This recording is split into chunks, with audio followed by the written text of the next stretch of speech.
I just want to know what's more powerful. A wild card from Uno or a Skippo card? Clearly a wild card from Uno. You get wild cards in Skippo all the time. What about a rook? What about a rook? In chess. We're going... A king in checkers. We're going like cross-species here. Maybe. We're talking on cards and game pieces. Ace of spades. Don't even Where does go that there. fit? Okay. Don't even go there.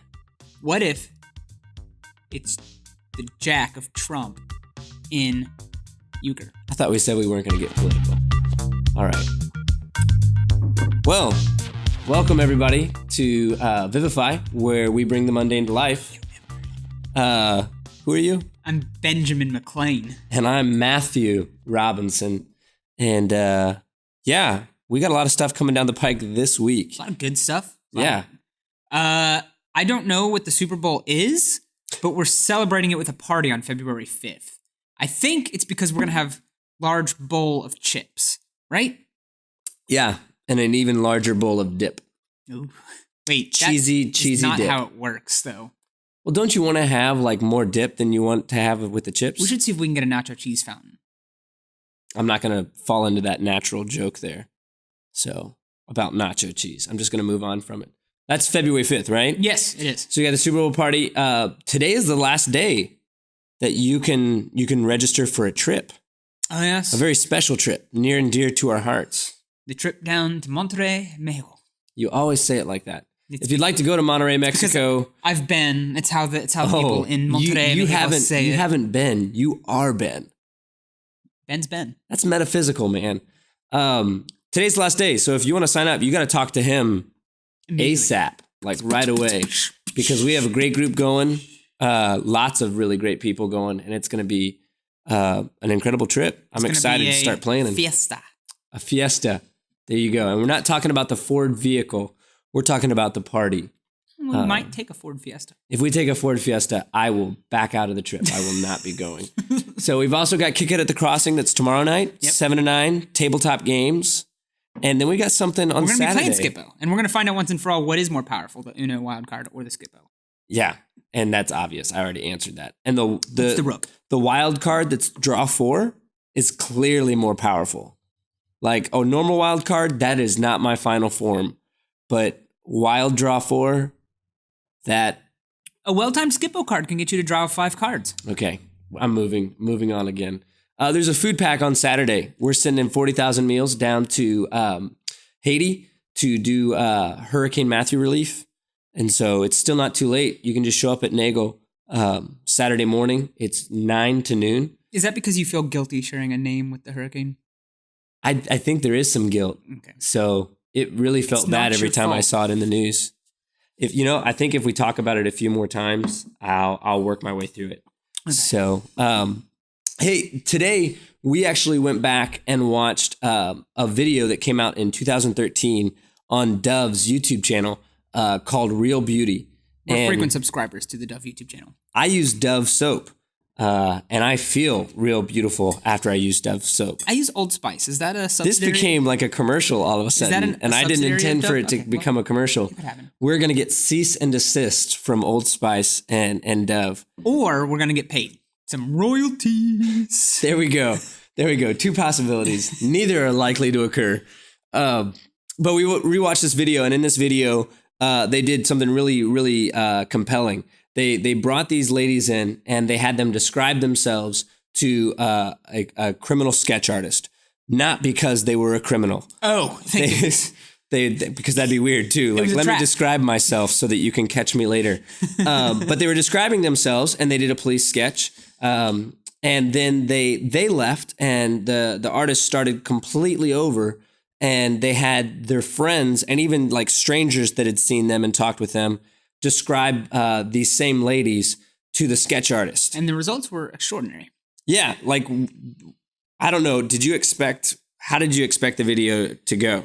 Well, you could tell that they were going to make a point, but the point was very drastically done. Like you seemed like, okay, when you describe yourself, you maybe focus on a little more on the negative than you do on the positive. But Instead, what it was is people only accentuate the negative things they see about themselves. And so the pictures looked drastically different. But what was really surprising to me is that the better looking of the pictures and the ones described by other people were the ones that actually looked most like the original people. Yeah, it was almost like there was this one version to the left of like a sick and decrepit person, and then this second one was, bright, ebullient people.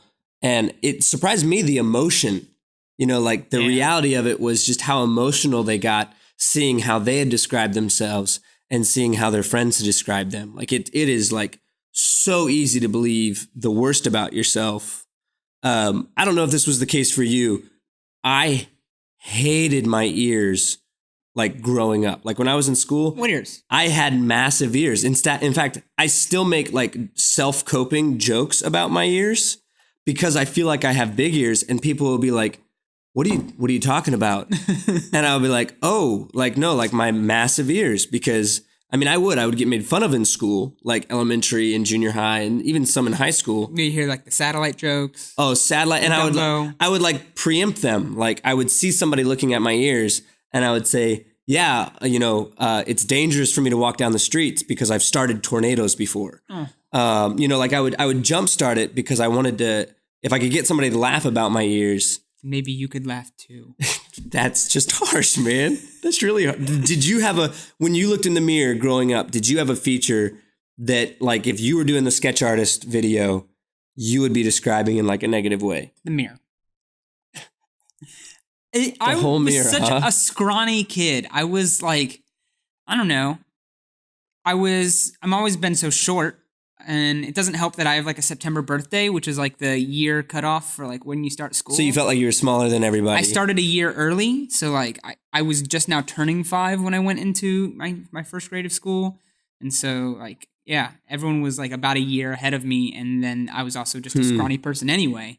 So it was always short little Ben, little Benji. I don't think I got over 5 feet until I was a sophomore in high school. I'm still trying to get over 5 feet.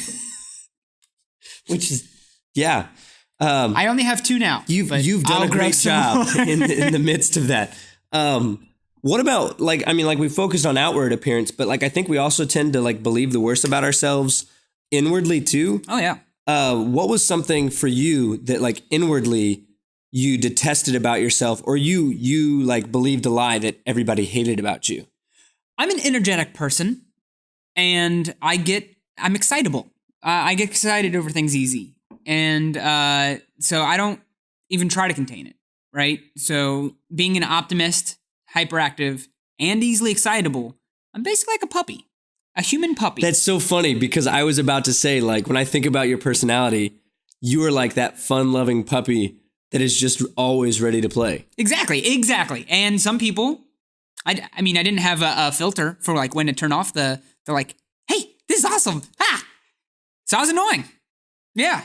So you were worried that like secretly you were annoying everybody. Oh yeah. Yeah. When really like. So in new social situations, I would damper myself. But like, nah, Ben, just be chill. Nah, Ben, just be chill. Just chill. I want a bumper sticker that says that. Nah, Ben, just be chill. Yeah. I desperately wanted friends growing up. Like desperately wanted to be liked.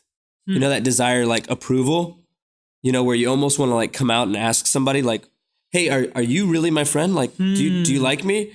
And so I think the background noise that I was always hearing is like you walk into a room and you think people are saying negative things about you, or you find out that somebody said something negative about you. So you automatically just assume that everything being said is a negative statement about you. And even when like people are being nice, you're like, they're just doing that because they have to. Right. I was really worried that people didn't genuinely like care to be my friend. Man. It's like almost like a downer. Like it is. It's like there's these flashbacks of just going, and it's not like it's like super changed. There's still the temptation to believe both those things. I'm really your friend. I want you to know that. Thank you. But there is that. I mean, like, you don't really grow out of that, do you? Is something in your mug? No, it like spit water. Oh. Oh. Yeah, it's a duck. Ducks do spit. Oh. But you don't really grow out of that. No. You learn to deal with it better.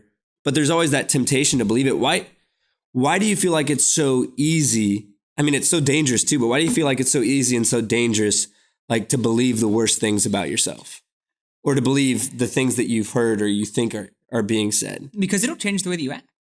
It'll change the way that you interact with others, and it'll change the way you see yourself inaccurately. Just like the commercial for the soap was, more of a public service announcement. The pictures that they had described of themselves were not anything like their true self. Yeah. And if you want to be who you truly are, you can't believe the lies. Yeah, I think that's huge. I mean, that's right into what we're going to be talking about on Sunday night. You can't choose to believe lies that you're telling yourself and lies that they might not even be spoken to you, but you might just assume that everybody is saying about you.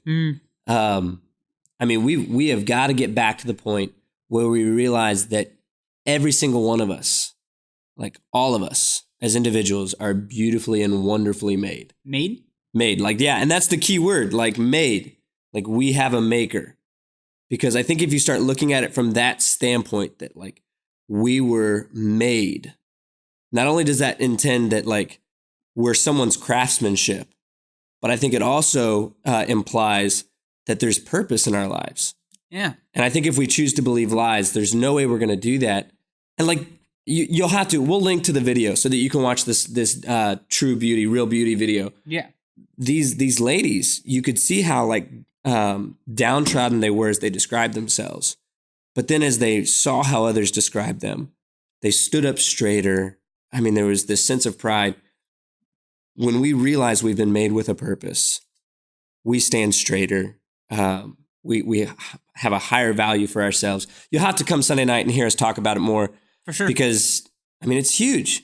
It's a big deal. Well, I look forward to hearing about it. Until then, or the time we meet our maker, whichever comes first. Whoa. Did not see that turn coming. It was just a connection point. Peace out. Flibberty gibbets. It's a cool sound. Okay. Now it's just annoying. Well, how's it going?